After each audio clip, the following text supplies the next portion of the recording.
అంతర్గత సంక్షోభం, ప్రభుత్వ వ్యతిరేకత లాంటి ప్రతికూలతల మధ్య యూపీ అసెంబ్లీ ఎన్నికలకు సిద్ధమైంది సమాజ్వాదీ పార్టీ. సార్వత్రిక సమరంలో ప్రభంజనం సృష్టించిన భాజపా మరోసారి ప్రజల మనసులు గెలుస్తుందన్న సర్వే ఫలితాలు కుటుంబ రాజకీయాలతో దూరమైన వర్గాలు అధికార పార్టీని కలవరపరుస్తున్నాయి. దాదాపుగా చీలిపోయిన పార్టీని ఏకతాటిపైకి తెచ్చిన ముఖ్యమంత్రి అఖిలేష్ కాంగ్రెస్తో కలిసి రణరంగానికి సిద్ధమయ్యారు. తండ్రి పూర్తి స్థాయిలో కలిసి రాకపోయినా అడుగు ముందుకేస్తున్న యువనేత ఎలాంటి ఫలితాల్ని రాబడతారోనని అంతా ఉత్కంఠగా చూస్తున్నారు.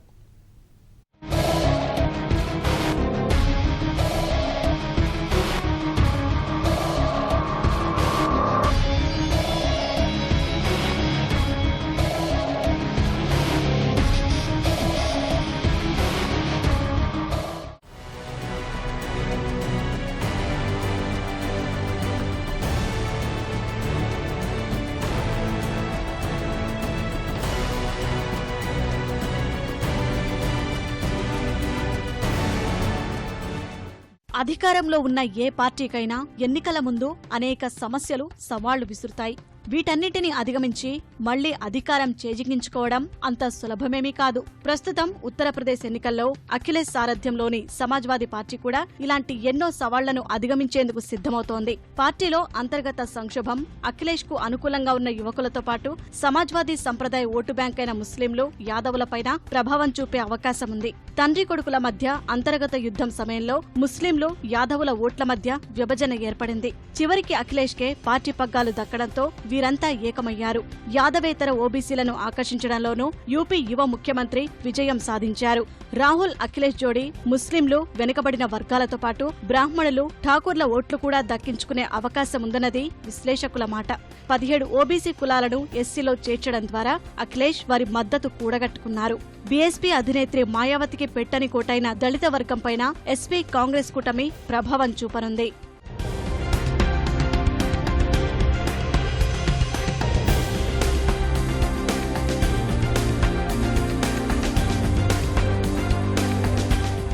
ఐదేళ్ల పాలనలో అనేక ఒడిదొడుకులున్నా శాసనసభ ఎన్నికలకు 3 నెలల ముందు పార్టీలో జరిగిన కుటుంబ రాజకీయ వివాదాలు దేశమంతటా చర్చనీయాంశమయ్యాయి.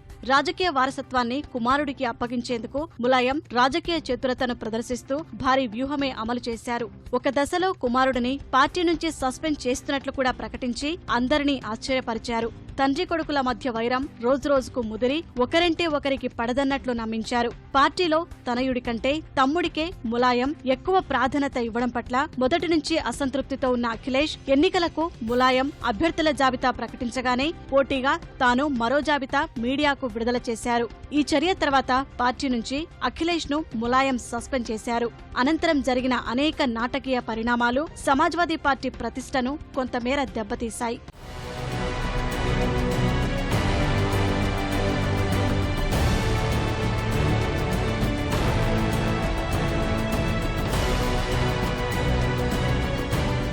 పార్టీలో తీవ్ర సంక్షోభం నెలకొన్న సమయంలోనూ రాజకీయ పరిణతి ప్రదర్శించిన అఖిలేష్ తండ్రిపై ఎంతో గౌరవం ప్రకటించారు. పరిశుద్ధ రాజకీయాలు చేసే వ్యక్తిగా, అభివృద్ధికి నినాదంలా యువనేతగా ప్రాచుర్యం పొందే ప్రయత్నాలు చేశారు.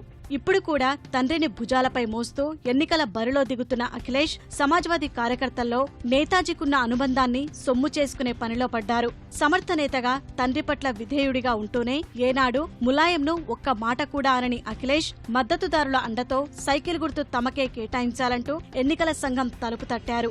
చివరికి తండ్రే ఒక మెట్టు దిగి పార్టీని తన చేతుల్లో పెట్టేలా చేసుకున్నారు. తద్వారా పార్టీలో తన ప్రాభవం మరింత పెంచుకుని ఆత్మవిశ్వాసాన్ని రెట్టింపు చేసుకుని ఎన్నికల విజయంపై ధీమా పెంచుకున్నారు. పార్టీ నుంచి తండ్రి తనను సస్పెండ్ చేసిన వెంటనే దాదాపు 200 మంది ఎమ్మెల్యేలు అఖిలేష్ కు అండగా నిలిచారు. పార్టీలో అఖిలేష్ తప్ప మరెవరూ ముఖ్యమంత్రి పదవికి రేసులో లేకపోవడం కూడా యువనేతకు కలిసొచ్చింది. పార్టీలో పెత్తనం చెయ్యాలనుకున్న బాబాయ్ శివపాల్ యాదవ్ తండ్రి అనుయాయుడైన వివాదాస్పద నేత అమర్ సింగ్ ను వ్యూహాత్మకంగా పార్టీకి దూరం చేయడంలో అఖిలేష్ పైచేయి సాధించారు. పార్టీలో ఆధిపత్యం కోసం తండ్రి ములాయం సింగ్, బాబాయ్ శివపాల్ పై అఖిలేష్ పోరాడి నైతిక విజయం సాధించడంతో వైఫల్యాలన్నింటినీ వారిద్దరిపై నెట్టేసేందుకు సమాజ్వాదీ వర్గాలు యత్నిస్తున్నాయి. ములాయం, శివపాల్ తనను సక్రమంగా పనిచెయ్యనీయలేదనే భావనను ప్రజల్లో కలిగిస్తున్నారు.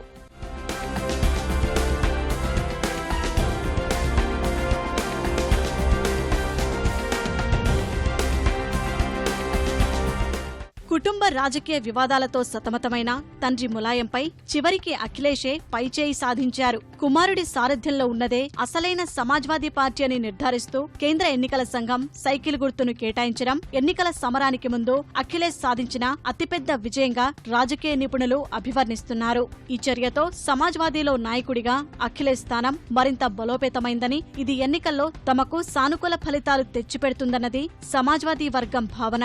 5 ఏళ్ల పాటు ముఖ్యమంత్రిగా ఉన్న లోకం దృష్టిలో తండ్రిచాటు బిడ్డలాగే పరిగణించిన అఖిలేష్ పార్టీలో ఇటీవలి పరిణామాలతో ఉత్తరప్రదేశ్ రాజకీయాల్లో నూతన అధ్యాయంగా ఆవిర్భవించారు. ప్రజల్లో ప్రభుత్వ వ్యతిరేకతను అధిగమించి మళ్లీ తాజాగా జనం ముందుకెళ్తున్న భావనను సృష్టించుకున్నారు. బలహీన ముఖ్యమంత్రి అన్న ముద్ర పడకుండా చూసుకోగలిగారు. తండ్రి అనుయాయులతో పాటు అందరూ అఖిలేష్ కిందే పనిచేసేలా తండ్రి ములాయం సింగే కథ నడిపారన్నది విశ్లేషకుల వ్యాఖ్య. ఓవైపు పార్టీలో సంక్షోభం కొనసాగుతూనే ఉన్నా మరోవైపు కాంగ్రెస్తో దోస్తీకి సమాజ్వాదీ వ్యూహాత్మకంగా అడుగులు వేసింది. లోక్సభ పోరులో భాజపా ప్రభంజనాన్ని దృష్టిలో ఉంచుకుని ఒంటరిగా వెళ్తే కమలదళాన్ని ఎదుర్కోవడం కష్టమని భావించిన అఖిలేష్ రాహుల్ గాంధీతో కలిసి పయనించడానికే మొగ్గు చూపారు. పార్టీలో కుమ్ములాటల కారణంగా ముస్లింల ఓట్లు భాజపా వైపు మళ్లకుండా కాంగ్రెస్తో కలిసి అఖిలేష్ వ్యూహం రచించారు. తద్వారా రాష్ట్రంలో మళ్లీ 2012 అసెంబ్లీ ఎన్నికలకు ముందున్న వాతావరణాన్ని అఖిలేష్ సృష్టించారు. ఇదే ఊపులో లక్నోలో రాహుల్తో కలిసి ర్యాలీ నిర్వహించిన అఖిలేష్ తమది గంగా యమున సంగమమంటూ ఓటర్లను ఆకర్షించే ప్రయత్నం చేశారు. ये पीपुल्स अलायंस बन करके उभर के आएगा क्योंकि लोग चाहते हैं कि ये अलायंस सफल हो उत्तर प्रदेश में। मैं भरोसा दिला सकता हूं कि जिस रफ्तार से तरक्की और खुशहाली, जिस रफ्तार से काम हुआ है उत्तर प्रदेश में, आज कांग्रेस पार्टी और राहुल जी के आ जाने के बाद और तेजी से काम होगा। साइकिल के साथ हाथ हो और हाथ के पास साइकिल हो तो सोचो रफ्तार कितनी होगी। उम्र में भी ज्यादा फासला नहीं है।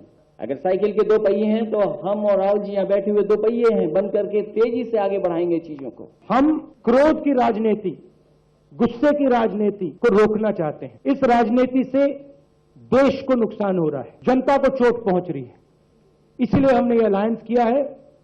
हम मिलकर लड़ेंगे और यहां पर कांग्रेस पार्टी की, समाजवादी की सरकार आएगी, युवाओं की सरकार आएगी, प्रगति की सरकार आएगी। హైటెక్ సీఎంగా ముద్రపడిన అఖిలేష్ రాష్ట్ర ఓటర్లలో 3వ వంతు ఉన్న యువకులను దృష్టిలో ఉంచుకుని 15 లక్షల మంది విద్యార్థులకు ల్యాప్టాప్లు అందించారు.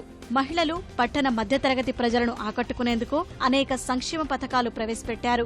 యువ ముఖ్యమంత్రి 5 ఏళ్ల హయాంలో నిర్మించిన ఎక్స్ప్రెస్ వేలు, క్యాన్సర్ ఆసుపత్రులు, క్రికెట్ మైదానాలు, లక్నో మెట్రో రైలు తదితర అభివృద్ధి ప్రాజెక్టులు ఈ ఎన్నికల్లో తమకు మళ్లీ ఓట్ల వర్షం కురిపిస్తాయని సమాజ్వాదీ ధీమాతో ఉంది.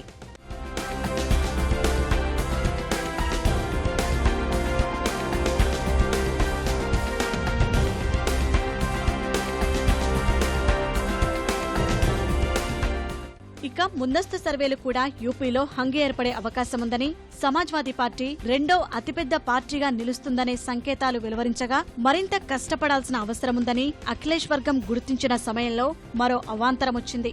కాంగ్రెస్ తో ఎస్పీ దోస్తీకి తాను మద్దతు ఇవ్వబోనంటూ ములాయం ప్రకటించారు. कांग्रेस के चुनावी समझौते के मैं खिलाफ हूं और मैं इस समझौते के पक्ष में प्रचार नहीं करूंगा, क्योंकि समाजवादी पार्टी ने कई ऐसे मुद्दे हैं जिनके खिलाफ हमें संघर्ष करना पड़ा।